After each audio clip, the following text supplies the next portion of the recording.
खौफनाक दरिया में आपने छलांग लगा दी, वो भी किसी के लिए। मेरे सामने एक जान जाया हो जाती तो मैं शायद कभी खुद को माफ ना कर पाता। वो अपनी सांस लेने के लिए ऊपर उठी है, उसने मुझे एक दो गोते लगवाए। लड़की के आखिरी टाइम मेरे बाल हाथ में आ गए तो उसे मैंने बालों से पकड़ के साइड पे किया। अस्सलाम वालेकुम नाजरीन, आपका मेजबान अक्की अब्बासी आपकी खिदमत में हाजिर है। और वक्त मेरे साथ एक बहादुर और बाहिम्मत नौजवान मौजूद हैं जिन्होंने बहादुरी और हिम्मत की एक ऐसी मिसाल कायम की है जिसको सदियों तक याद रखा जाएगा।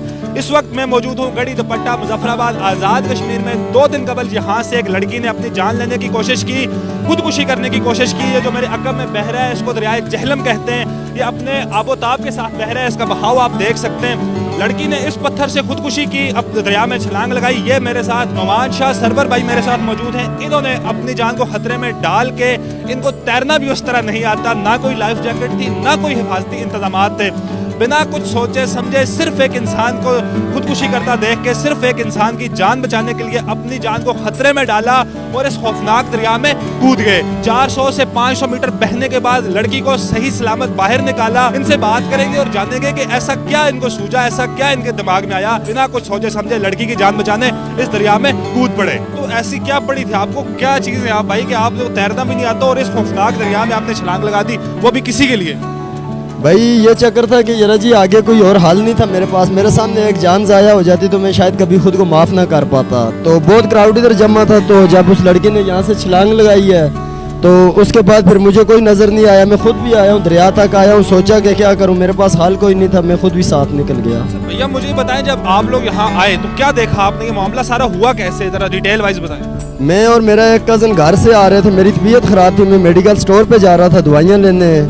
तो इस जगह पे एक लड़की खड़ी थी। मैंने अपने कज़न से पूछा जी ये क्या वकूअ है, ये क्या मामला है कि ये लड़की इधर अकेली जगह खुद खड़ी है। तो उसने इधर उधर देखा, कहने लगा यार ये ऐसा ना हो कि ये छलांग लगाने के चक्कर में हो। तो साथ एक 2-3 मुअज़्ज़िज़ बंदे भी थे, उन्हें हम लोगों ने बुलाया कि यार जी आप आएँ और चेक करें ये लड़की कौन है। उन्होंने कहा, मुझे कहा कि आप आवाज़ नीचे जाके लगाएं। मैंने कहा मैं तो नहीं लगा सकता, आप खुद लगाएं, आप इधर के रिहायशी हैं। तो उसने मेरे सामने 1-2 आवाज़ें लगाई। जैसे लड़की ने पीछे पलट के देखा, आप वीडियो में देख सकते हैं, लड़की पलटी है और उसने देखते ही हमें छलांग लगा दी। आपको ऐसा क्या सूझा, बहुत से लोग इकट्ठे हुए कि आपके मुताबिक अच्छी खासी आवाम यहाँ पे इकट्ठी हो गई थी, किसी और ने छलांग नहीं लगाई, आपको उस तरह तैरना भी नहीं आता, आपको क्या पड़ी थी जो आप इस दरिया में छलांग लगा गए? बस कुछ पता नहीं चला।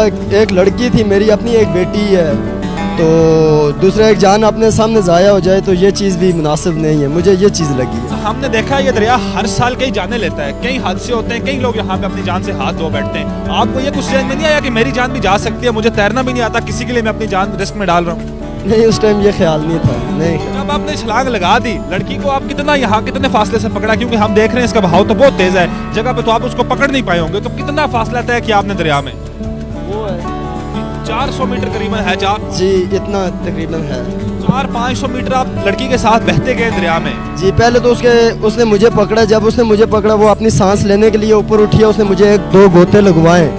तो लड़की के आखिरी टाइम मेरे बाल हाथ में आ गए तो उसे मैंने बालों से पकड़ के साइड पे किया। छोड़ा नहीं है? नहीं।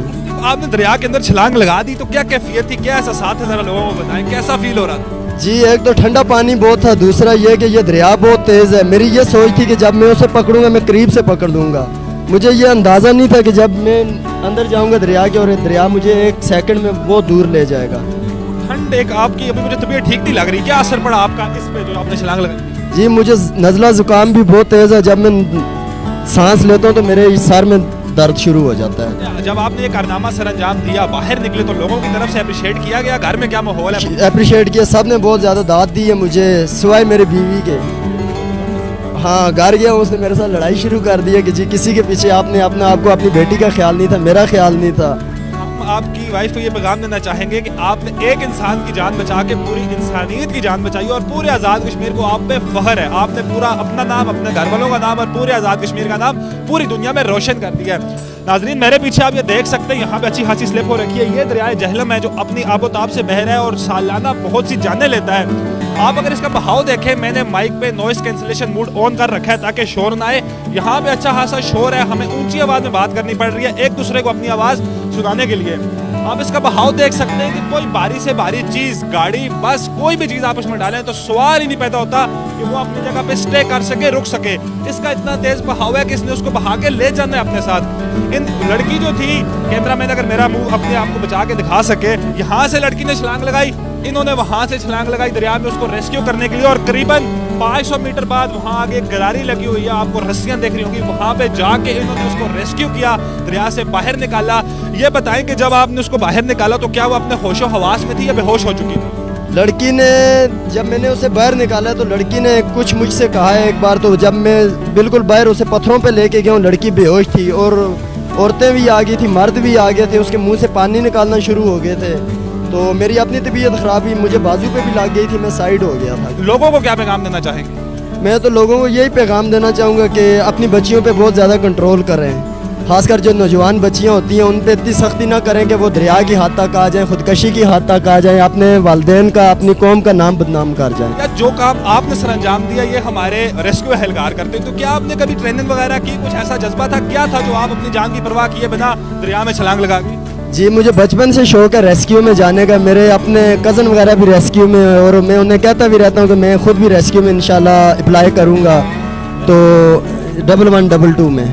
जी जी, आपको ख्वाहिश है रेस्क्यू 1122 जाने में? जी जी बिल्कुल, मुझे ख्वाहिश है। इसी तरह आप लोगों की जान बचाना चाहते हैं, अपनी जान पे खेल के? जी इंशाल्लाह। नाज़रीन, आप देख सकते हैं कि हमारे भाई का क्या अज़्म है, क्या हौसले हैं कि ये रेस्क्यू 1122 में जाके अपने फ़राइज़ सर अंजाम देना चाहते हैं और लोगों की ज़िंदगी बचाना चाहते हैं, और उसकी एक बेहतरीन मिसाल इन्होंने हमें दे दी है। हमें इनसे कुछ पूछने की ज़रूरत नहीं है, कि आप दरिया देख सकते हैं, इस खौफनाक दरिया में बिना अपनी जान की परवाह किए किसी दूसरे के लिए, जिसको ये जानते भी नहीं है, उसके लिए अपनी जान की बाजी लड़ा देना, बिना कोई सोचे समझे छलांग लगा देना, ये वाकई एक बहुत बड़ा कारनामा है और कोई कोई इसको सरअंजाम दे सकता है। मेरी हुकूमत के लोगों से गुजारिश है कि हमारे भाई को, सैयद नुमान सरवर भाई को रेस्क्यू 1122 में भर्ती किया जाए, शामिल किया जाए, ताकि ये इसी तरह हमारी जो अवाम है, हमारे जो लोग हैं, उनकी हिफाजत कर सकें। आज के लिए बस इतना ही। अपने मेज़बान नक्की बासी को दीजिए इजाज़त।